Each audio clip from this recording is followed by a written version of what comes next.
when you pull on that jersey, you represent yourself and your teammates. And a name on the front is a hell of a lot more important than the one on the back. Get that through your head. And here we go.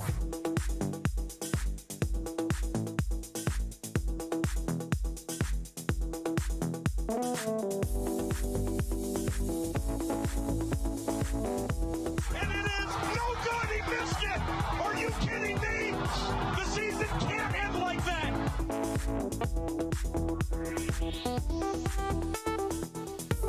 The playoffs? Don't talk about playoffs. You kidding me? Playoffs? I just hope we can win a game. What we've got here is failure to communicate. We all go a little mad sometimes. Some goofball in a hat and a red shirt. Now he takes off the shirt. He's running down the middle by the 50. He's at the 30. He's bare-chested and banging his chest. Now he runs the opposite way. He runs to the 50. He runs to the 40. The guy is drunk, but there he goes. The 20. They're chasing him. They're not going to get him. Waving his arms, bare-chested. Somebody stop that man.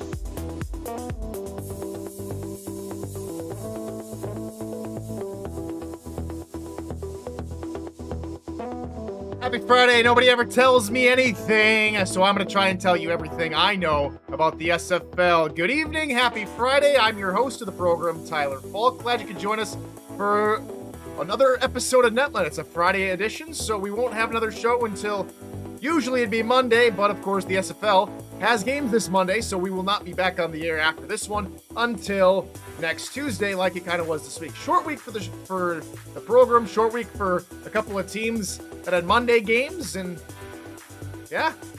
Who's prepared for week 2? Who is most ready for week 2? Is it the teams or you guys, the fans? Let me know in the chat. Let me know in the NETMA server Discord, NETMA Discord server, link to which is down below. Go ahead and check that out. But thanks for joining us here on another Friday edition of the program. Let's go ahead and get to Now You Know, otherwise known as Pick'ems, where I'm going to go ahead and pick against the spread. All spreads are provided by Jack's Data. And according to Who You Got, the SFL community is at 7-5. And, well, that's good news for me because I match pace with them as I picked against the spread in week 1. I also am 7-5. However, in best bets, I think it was probably a poor decision to bet against the people from Jack's Data, otherwise known over there as the Jacksonville Kings. I'm 0-1 so far in my best bets. And that's how the story goes for NETMA and my predictions so far here in Season 18.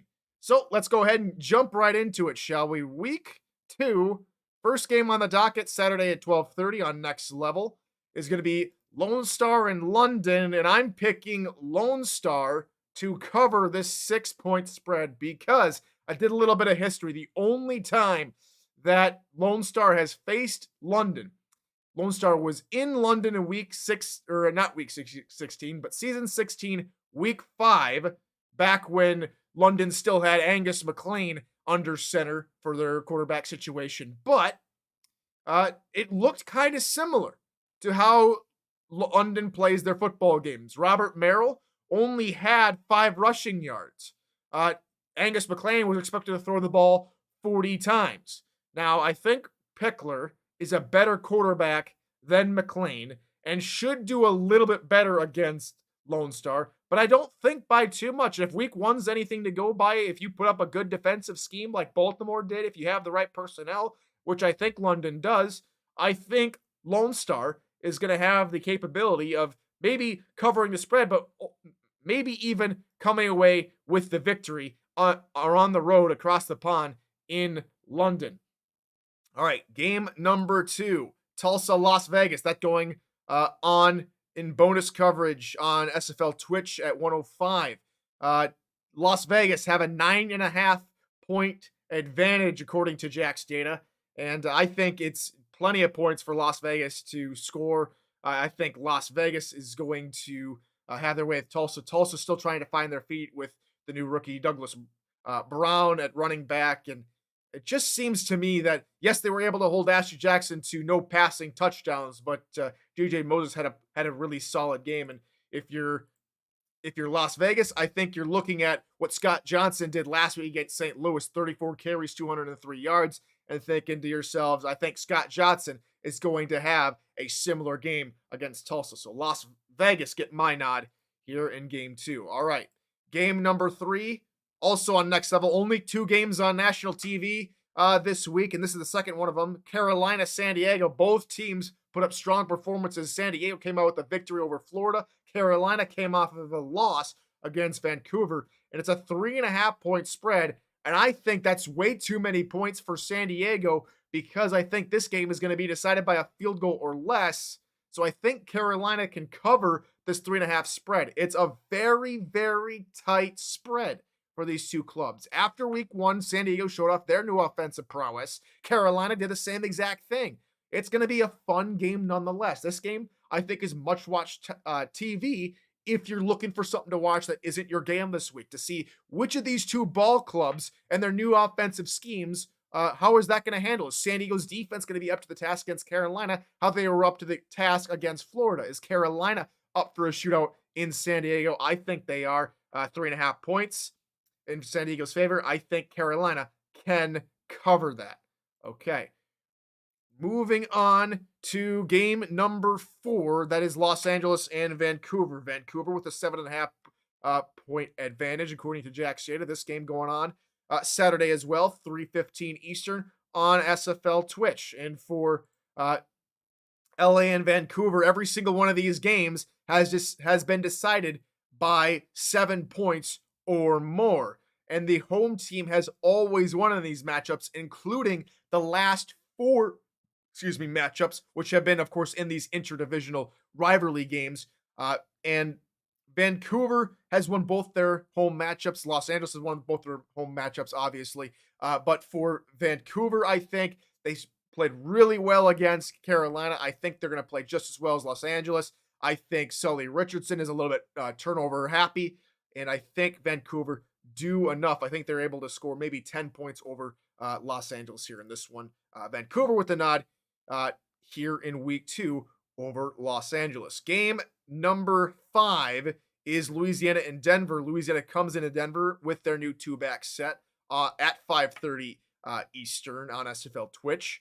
They are favored by 6.5, and I think they might just have enough to take on Denver. Because if you look at the stats for Denver last week and when they played Atlanta, a solid team, and if everyone in the SFL content creators is to be believed, a lot of people think Louisiana and Atlanta are about, right on par with each other this season. And so if you take a look at Bailey O'Shaughnessy's rushing totals from a week ago, 20 carries, 35 yards, it's almost kind of the same numbers for GP Wells over in Sioux Falls. However, O'Shaughnessy, a much better, I haven't checked that on O'Shaughnessy's contract in a while. So I think they may be just a little about the same type of value. Maybe O'Shaughnessy's just a little bit better. But O'Shaughnessy, if Louisiana can contain O'Shaughnessy, I think they stand a pretty good chance with Eric Price still learning the ropes in his second season in Denver. Denver, I do think, gives Louisiana a decent game. If Louisiana isn't able to score 7 or more points, I think 7 or more points more than Denver. I think Denver comes out with the victory, though I'm going to back Louisiana here in this one. Louisiana take the win on the road in Denver in game number 5. On to game number 6 now. This one, Baltimore and Houston. Baltimore favored by the largest margin so far this season, 13.5 points. Now, I would have made this my pick for best bet. However, I'm going to give that to Jack Stata, especially over to everybody over there at Jack Stata. Words are hard today.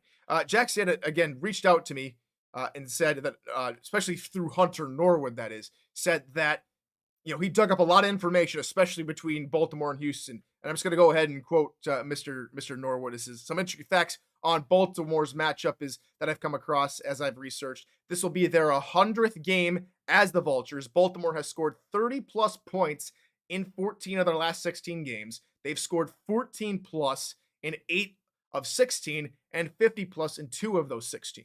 So versus Houston, they are 5-0 as both the Crabs and Vultures.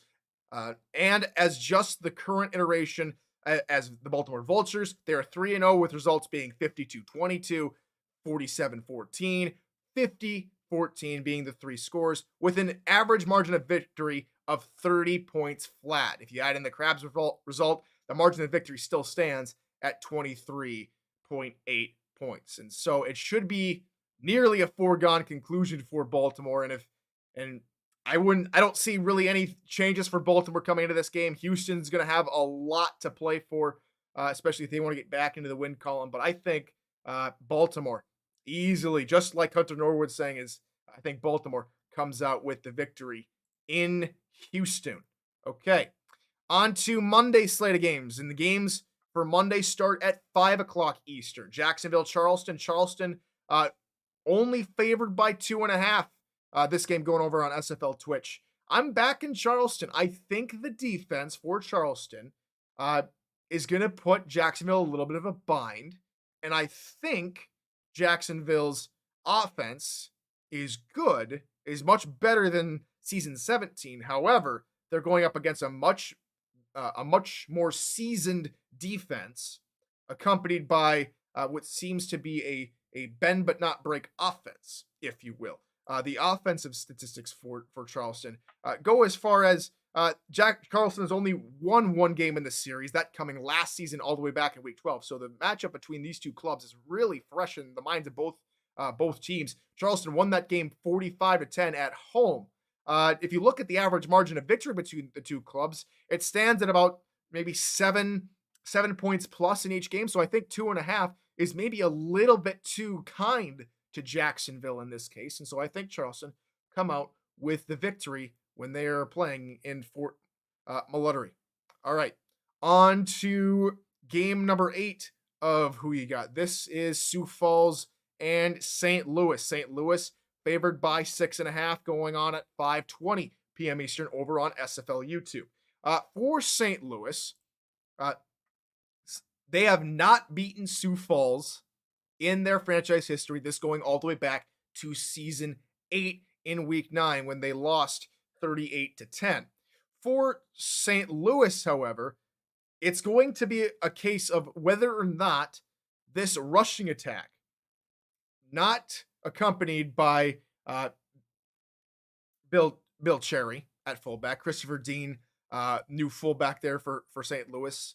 Cairo Martinez had 75 yards a week ago, but if Christopher Dean can get up to speed, it looks like Cairo Martinez should be able to run on Sioux Falls, who statistically have not been good against the run the past 3 seasons, allowing the most and then in the top 5 of rushing yards on average a game. That being so, Sioux Falls let up the most rushing yards in season 16. They've let up the most rushing yards in season 17, and so far, only through one game, they've let up 159 rushing yards to the running back combo of Hart and Squarebush over in Louisiana. So if there's a potent rushing attack for St. Louis, I think they take the victory, and that's where I'm going with. I think St. Louis come out with the victory against Sioux Falls. Moving on to game number 9, this is Eddie Gage's crew going over to Atlanta. Atlanta favored by 3.5. And unfortunately for Mr. Arizona Everything, I'm picking Atlanta because if we all look back into the postseason last season in the quarterfinals, Arizona, I believe they were the 11 seed, if I remember correctly. No, that doesn't seem too right. Maybe the 7th seed, 11 or 7, one of the two. They go in the quarterfinals, play Atlanta, and shock Atlanta at home to win 38-11. Atlanta will be wanting revenge. That was only the second time in this matchup history that Arizona has taken the victory, and the first time for Arizona on the road to come out with the victory. Atlanta back at home after a very nice victory a week ago against Denver. Will be looking to capitalize on Ashley Jackson not having any touchdown passes so far. So there might have been a drop in production from the wide receiving core with the two new wide receivers, Owens and Weston. But it might just have been a case of week 1 jitters and Tulsa just having the better pass defense in terms of not allowing any passing touchdowns. We'll see what happens. Atlanta, I think, come out with maybe a 5-point victory. I think that's what we're looking at, in my opinion. Atlanta with the victory over Arizona.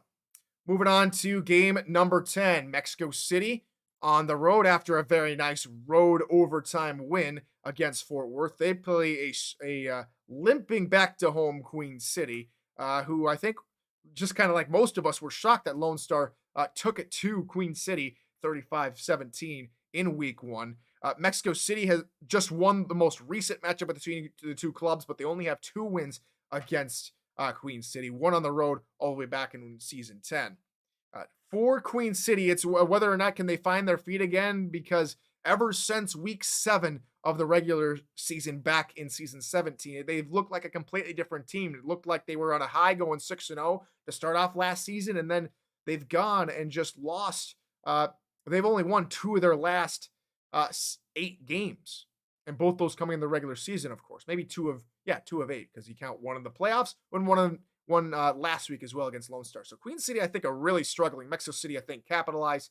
Mexico City are a playoff team. I think they should take Queen City early on in the season on the road, or have Queen City winning this one. Well, I should probably stop talking about that, because the one thing that I was thinking about, now that I circle back to Mexico City and Queen City, is Queen City. I was thinking Queen City might be able to cover. I had a sneaky feeling that Queen City might be able to cover. I still think Mexico City are going to win. However, I think after week 1, Queen City will know kind of what they're looking for, and I think force another 3 points. I think Mexico City might have gotten caught off guard in Fort Worth just a little bit, though I think Mexico City is still strong. I think this is a toss-up, but I'm going Queen City in this one. As far as the spread goes, Mexico City, I think, still should win this football game. All right. Final 2 games, Portland and Florida. Portland will play Florida after their only meeting way back in season 15, where Portland managed to get shut out. 31-10 was the final a few seasons ago. For Florida, they're coming off of a surprising defeat, it has to be said, for San Diego, though the streak does continue, dating all the way back for season 14 for week 1 opening days without a win for the Storm. But Portland, as we saw last week, it looked like OJ Bruin seemed to be giving the ball, just wanting to give the ball away to Jacksonville. It didn't seem like he was a whole lot comfortable in the pocket. He was forcing a lot of throws. I think that's going to come back to bite him. I think Florida will win this game. It definitely won't be a blowout, but I think they will take more than the spread says, more than 6.5 points. So Florida here on this one, I think that one is more cut and dry than the previous game. Okay, final game of the weekend comes to you Monday night, 9:20 p.m. Eastern, over on SFL YouTube. Toros DC, and I'm picking the Toros. It's a 2.5 point spread, a really tough call, especially for the guys over at Jack's Data. And I think Fort Worth, how they showed everyone against Mexico City a week ago, I think, especially with both teams being defensive strongholds and Fort Worth maybe changing the script on us with a potent offensive attack, I think they're just going to be good enough this week to beat DC. I think they're going to cover the spread and take the victory here in week 2.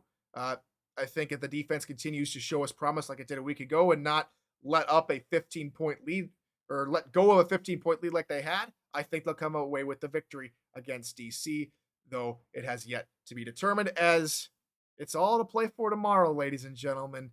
Week 2 is almost here. Hopefully you guys are able to catch all those games. And yeah, I think that's just about going to do it for us tonight. Week 2 starts tomorrow. Games going Saturday, Monday. No show Monday evening, as the SFL will have games. And so we'll see you back right here on Tuesday. Same place, same time. Hope to see you then. Enjoy week 2. And until Tuesday, everybody, good morning, good afternoon, and good night.